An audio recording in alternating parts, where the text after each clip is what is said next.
அன்புள்ள ஆண்டவரே, மீண்டும் உம்முடைய பரிசுத்த நாமத்தின் பலத்தோடு இந்த நாளின் காலையின் பொழுதை காண்பதற்கு எங்களுடைய கண்களை திறந்த தயவிற்காய் உம்மை ஸ்தோத்தரிக்கிறோம். வந்திருக்கின்ற எங்கள் ஒவ்வொருவரோடும் உம்முடைய கிருபை இருந்து பாதுகாத்து, இந்த மத்திய நாளின் காலை பொழுதிலே உம்முடைய சமூகத்தில் வந்திருக்கிற எங்கள் எல்லோரோடும் உம்முடைய கிருபை இருப்பதாக மீட்பர் இயேசு கிறிஸ்துவின் நாமத்தில் ஜெபிக்கிறேன் நல்ல பிதாவே, ஆமென். அன்பு பிள்ளைகளே, கர்த்தருடைய வார்த்தைகளை கேட்பதற்கு மீண்டும் தேவ சமூகத்தில் வந்திருக்கிற உங்கள் அனைவருக்கும் ஆண்டவர் இயேசு கிறிஸ்துவின் நாமத்தின் இந்த நாளின் வாழ்த்துக்களை தெரிவித்துக் கொள்கிறேன். கர்த்தர் நம்மோடு இருப்பாராக.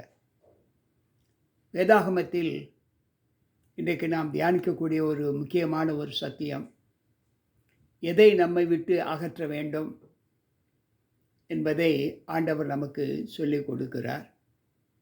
எப்படி நாம் கர்த்தருடைய பிள்ளைகளாக இருந்தால் எப்படி இந்த வாழ்வு ஆதாரங்களை நாம் அவருக்கு சாட்சியாக ஒப்புக் கொடுக்க வேண்டும் என்பதை ஆண்டவர் சொல்லுகிறார்.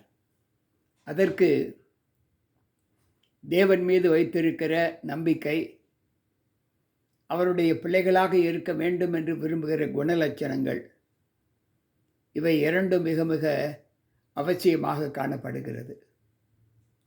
ஆண்டவர் சொல்லுகிற வார்த்தை எரேமியா 4வது அதிகாரம் 1வது வசனத்தில் அவர் சொல்லுகிறார், இஸ்ரவேலே, நீ திரும்புகிறதற்கு மனதாயிருந்தால் என்னிடத்தில் திரும்பு என்று கர்த்தர் சொல்லுகிறார்.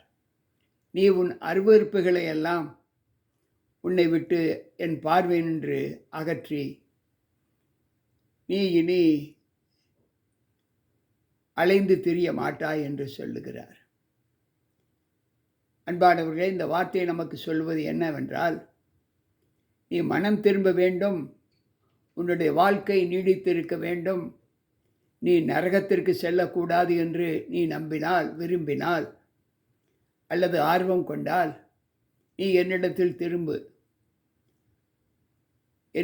திரும்பு என்று ஆண்டவர் சொல்லுகிறார். அது மாத்திரமல்ல, உனக்குள் இருக்கும் எல்லா அருவருப்புகளையும் உன்னை விட்டு அகற்றிவிட்டால், உனக்குள் இருக்கும் எல்லா பாவ சிந்தைகளையும் பாவ இச்சைகளையும் நீ உன்னை விட்டு அகற்றிவிட்டால் அது உனக்கு நலமாயிருக்கும். எப்படி நலமாயிருக்கும் என்றால், நீ இனிமேல் அலைந்து திரிய மாட்டாய். ரட்சிப்புக்கு ஏற்ற வார்த்தைகளை கேட்கக்கூடாத உன்னுடைய கால்கள் அதன் வழியில் இனி நடக்காது. நீ பார்க்கக்கூடாத காரியங்களை உன் கண் இனிமேல் காணாது. நீ கேட்கக்கூடாத வார்த்தைகளை உன் செவி இனிமேல் கேட்காது என்று சொல்லுகிறார். அன்பு பிள்ளைகளே, சற்று நாம் யோசிக்க வேண்டும். மனம் திரும்புகிற ஒரு அனுபவத்தை தேவ சமூகத்தில் நாம் பெற வேண்டும் என்று ஆண்டவர் நமக்கு சொல்லுகிறார். ஏசாயா தீர்க்கதரிசியின் புஸ்தகம் 31வது அதிகாரம் 6வது வசனத்தை வாசிப்போம் என்றால், அங்கு ஆண்டவர் சொல்லுகிற வார்த்தை, ஏசாயா 31:6 அவர் சொல்லுகிறார், இஸ்ரவேல் புத்திரரே, நீங்கள் முற்றிலும் உங்களை விட்டு விலகினவரிடத்திற்கு நீங்கள் திரும்புங்கள். நீ யாரை வேண்டாம் என்று உதறினாயோ, எந்த குடும்பத்திலிருந்து வெளியாக்கப்பட்டு வெளியே வந்து விட்டாயோ, அந்த குடும்பத்திற்கே, அந்த குடும்பத்தின் தலைவரிடத்திற்கே, அந்த தேவனிடத்திற்கே திரும்பு என்று சொல்லுகிறார். நீ முற்றும் விட்டு விலகினவரிடத்திற்கு திரும்புங்கள் என்று சொல்லுகிறார். மேலும் அவர் சொல்லுகிற வார்த்தை, சங்கீதக்காரர் சொல்லும்போது 7வது சங்கீதம் 12வது வசனத்திலே அங்கு ஆண்டவர் சொல்லுகிற வார்த்தை, 7வது சங்கீதம் 12வது வசனத்தில் அவர் சொல்லுகிறார், கர்த்தருடைய சமூகத்தில் நமக்கு கொடுக்கப்பட்டு இருக்கிற ஆத்மீக தேவைகள் என்ன?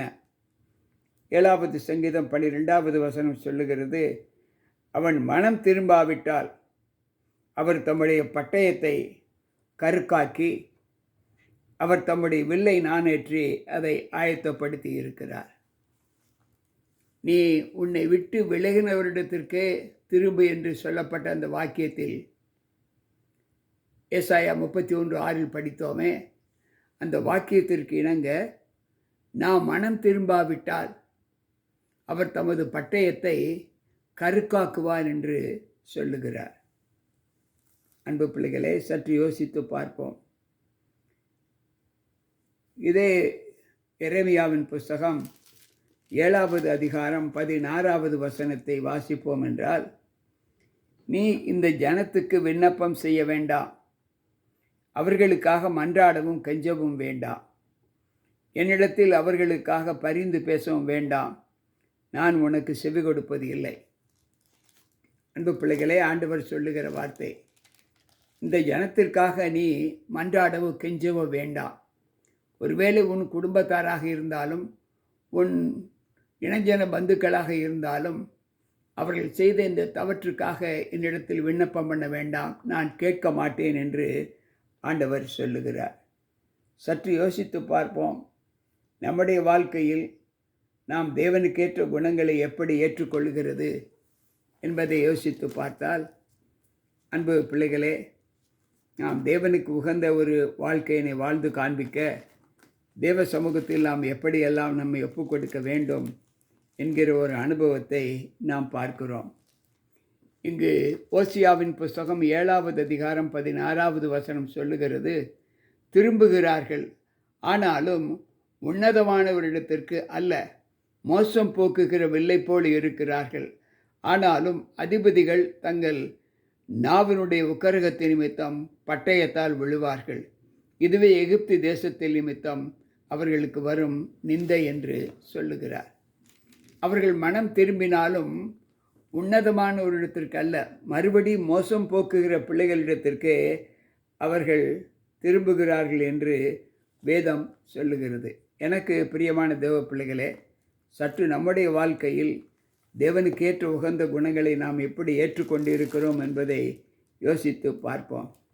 இங்கு வேதம் சொல்லுகிற வார்த்தை என்னவென்றால், யோபுவின் புஸ்தகம் 22வது அதிகாரம் 23வது வசனம் இப்படி சொல்லுகிறது, நீ சர்வ வல்லவரிடத்தில் மனம் திரும்பினால் திரும்ப கட்டப்படுவீர், அக்கிரமத்தை உமது கூடாரத்திற்கு தூரமாக்குவார் என்று ஆண்டவர் சொல்லுகிறார். நீ யாரிடத்திலிருந்து விலக்கப்பட்டாயோ, யாருடைய வார்த்தைகளை கேட்க மாட்டோம் என்று வேற்று பாதையில் சென்றாயோ, அந்த பாதையை நீ மீண்டும் தொடராதபடி நீ மனம் திரும்பி நீ விட்டு விலகின ஒரு இடத்துக்கு திரும்புங்கள், அப்பொழுது நீ திரும்பவும் கட்டப்படுவாய் என்று யோபு சொல்லுகிறான். அதாவது பாவத்தில் இருந்து நாம் விலக்கப்பட வேண்டும். பாவம் செய்ய தூண்டுகிற சாத்தானுடைய சிந்தனைகளுக்கு நம்மை ஒப்புக் கொடுக்காதபடி, அவனுடைய பாதையில் நடவாமல், நாம் யாரை விட்டு வந்தோமோ, யார் நம்மை உண்டாக்கினாரோ, யார் நம்மை ரட்சிக்க பாடுபட்டாரோ, யார் நம்மை பரலோகத்திற்கு கூட்டி செல்ல சித்தமாய் இருக்கிறார், அவரிடத்திற்கு திரும்புங்கள். அப்படி திரும்பினால் நீங்கள் திரும்பவும் கட்டப்படுவீர்கள் என்று இங்கு யோபு பக்தன் சொல்லுகிறார். அன்பு பிள்ளைகளை, இன்றைக்கு இந்த வார்த்தைகளிலே நாம் எவ்வளவு தேவனுக்கு சாட்சியாக இருக்கிறோம் என்பதை யோசித்து பார்ப்போம். ஒவ்வொரு நாளும் தேவ அனுகூலத்தில் வாழ்ந்து கொண்டு இருக்கிற நம்மிலே தேவ பிரசன்னம் எப்படியாக நம்மை ஆண்டவருடைய சமூகத்தில் தூண்டுகிறது என்பதை யோசிப்போம். ஒவ்வொரு நாளும் தேவ வார்த்தைகளை கேட்டுக்கொண்டிருக்கிற நம் ஒவ்வொருவருக்குள்ளும் தேவ சிந்தை நம்மை பலப்படுத்த வேண்டும் என்று சொன்னால், நாம் நம்மை உண்டாக்கினவரிடத்திற்கு நாம் மனம் திரும்ப வேண்டும். சர்வ வல்லவர் நம்மை கடாட்சித்தாலும், நம்மை ஒருவேளை கஷ்டத்திற்குள் ஒப்பு கொடுத்தாலும், அவர் சமூகத்தில் நாம் திரும்பும்போது அவர் நமக்கு சகலத்தையும் மறந்து, நாம் செய்த சகல துர்க்குரியங்களையும் அவர் மறந்து மன்னித்து நம்மை அவரிடம் சேர்த்து கொள்ளுவார். அன்பு பிள்ளைகளை, இந்த வார்த்தைகளை கேட்கிற நாம் எந்த அளவு தேவ சமூகத்தை விட்டு கடந்து சென்று விட்டோமோ, அதற்கு அதிகமாய் தேவ சமூகத்தில் நாம் திரும்பி வந்த பாதையில் நாம் கடந்து செல்ல வேண்டும் என்று ஆண்டவர் விரும்புகிறார். எப்படி கெட்ட குமாரன் தன்னுடைய தகப்பனிடத்திலிருந்து பிரித்து கொண்டு சென்ற சொத்துக்களை அங்கு உதாசீனப்படுத்தி செலவழித்ததற்கு பின்பு அவனுக்கு உண்ணுவதற்கு கூட நல்ல ஆகாரம் கிடைக்கவில்லை என்று எண்ணி மனம் திரும்பி அவன் தன் தகப்பனிடத்தில் திரும்பி வருகிறான். திரும்பி வந்த மகனை ஆண்டவர் அந்த தகப்பன் வேண்டாம் என்று தள்ளிவிடாமல் திரும்பவும் ஏற்றுக்கொண்டு அவனுக்கு நல்ல விருந்து விசாரிப்பு செய்து அவனை தன்னிடத்தில் சேர்த்து கொள்ளுகிறான். எனக்கு அன்பான தேவ பிள்ளைகளே, பாவத்தை நெகிழ்ந்து தேவ சமூகத்தில் உணர்ந்து நாம் அவருடைய சமூகத்தில் செல்லும்போது மட்டுமே நமக்கு இந்த ஆசீர்வாதத்தை தேவன் கொடுக்கிறார். சிலர் பாவத்தில் நொந்து போய், உதாரணமாக யூதாஸ் காரியத்தை எடுத்துக்கொள்வோம். யூதாஸ் காரியத்து ஆண்டவரை காட்டி கொடுத்தான். ஆனால் தான் காட்டி கொடுத்தது தவறு என்று நினைத்து உணர்ந்தான். ஆனால் யாரிடத்தில் திரும்பவில்லை. யாரை விட்டு வந்தானோ அவரிடத்தில் திரும்ப வரவில்லை. அவன் திரும்பி வராதபடியால் சத்துரு அவனை மரணத்திற்கு ஒப்பு கொடுத்தான். அவனுடைய ஆத்துமா இன்றைக்கு தேவலோகத்தில் அவன் தேவனை தரிசிக்க மாட்டான் என்று வேதம் கற்றுக் கொடுக்கிறது. எனவே எனக்கு பிரியமான தேவ பிள்ளைகளே, சத்துரு நம்மை பல வழிகளுக்கு பாவம் செய்ய தூண்டுவான். ஆனாலும் ஒருவேளை நாம் அந்த இச்சைகளுக்கு உட்பட்டு பாவத்தை நாம் வழிநடந்து சென்றோமென்றால், ஒரு நாள் அந்த பாவத்தை உணர்த்தப்பட்டவர்களாக நாம் அறிந்து தேவனிடத்திலேயே மறுபடியும் செல்ல வேண்டும். தேவன் நம்மை மன்னிப்பாரா இல்லையா என்கின்ற ஒரு கேள்வியை நாம் முன்வைக்காமல், என்னிடத்தில் ஒருவனை நான் புறம்பே தள்ளுவது இல்லை என்று சொன்ன ஆண்டவருடைய வாக்கை நம்பி அந்த பிள்ளைகள் மீண்டும் கர்த்தரிடத்தில் சேர்வதற்கான பலத்தை ஆண்டவர் கொடுப்பார் என்று சொல்லி நம்பி அவரிடத்திற்கே திரும்பவும். ஒருவேளை கேட்டுக்கொண்டிருக்க நீங்கள் யாராவது அப்படிப்பட்ட பாவங்களில் உங்கள் சரீரத்தை ஒப்பு கொடுத்திருந்தால் நீங்கள் கவலைப்பட வேண்டாம், கலங்க வேண்டாம், கண்ணீர் சிந்த வேண்டாம். யாரை விட்டு வந்தீர்களோ அந்த தேவனிடத்திற்கே திரும்பி செல்லுங்கள். அவர் உங்களை ஏற்றுக்கொண்டு உங்கள் பாவங்களை மன்னிப்பதற்கு தயை பெருத்தவராய் இருக்கிறார். அப்படிப்பட்ட தேவனுடைய சமூகத்தில் நம்மை ஒப்புக் கொடுப்பதற்கு நாம் தேவ சமூகத்தில் நம்மை ஒப்புக் கொடுப்போமா? பாருங்கள், ஜெபிப்போம். அன்பு ஆண்டவரே, உம்முடைய வார்த்தைகளை கேட்ட எங்கள் ஒவ்வொருவரோடும் உம்முடைய கிருபை, உம்முடைய சமாதானம், சந்தோஷம் தங்கி இருந்து, நாங்கள் பாவ பிறப்பிலே உழந்து இருந்தாலும், தவறுகள் செய்திருந்தாலும் அந்த தவற்றை அறிக்கையிட்டு உம்முடைய சமூகத்தில் வரும்போதெல்லாம் எங்களை மன்னிக்கிற தேவனாய் இருக்கிறீர். இன்றைக்கு உம்முடைய சமூகத்தில் கேட்டுக்கொண்டிருக்கிற பிள்ளைகள் யாராவது இருந்தால், தாங்கள் விட்டு வந்த வழியை மீண்டும் ஆண்டவரே அவர்கள் பின்தொடர்ந்து, ஆண்டவரே அந்த பாவ வாழ்க்கையில் தங்களை வெளியேற்றி அற்புதமான ஆண்டவரே உம்மிடத்தில் வந்து சேர பிள்ளைகளை பலப்படுத்தி காத்துக்கொள்ளும். எல்லாம் வல்ல ஆண்டவர் இயேசு கிறிஸ்து வரும்போது, நீர் வரும்போது இந்த லோகத்தின் ஆண்டவரை பிள்ளைகளோடு கேட்டுக்கொண்டிருக்கிற நாங்களும் உம்முடைய சமூகத்தில் வந்து சேர எங்களை உம்முடைய கரத்தில் ஒப்புக் கொடுக்கிறோம். மீட்பர் இயேசு கிறிஸ்துவின் நாமத்தில் ஜெபிக்கிறேன் நல்ல பிதாவே, ஆமென். அன்பு பிள்ளைகளே, சத்திய வார்த்தைகளை கேட்ட உங்களுக்குள் இந்த தேவ கிருபை என்றென்றைக்கும் உங்களோடு கூட இருக்கும்படியாய் உங்கள் ஆத்துமாக்களுக்கு நல்ல சந்தோஷத்தை கொடுக்கும் என்று கர்த்தருக்குள் நம்பி இருக்கிறேன். கர்த்தர் மீண்டும் நம்மோடு இணைவதற்கும் ஆண்டவருடைய சமூகத்தில் நம்மை ஒப்புக் கொடுப்போம். மீண்டும் நாளை சந்திப்போம். உங்கள் போதகர் ஜி.கே. ராபர்ட்.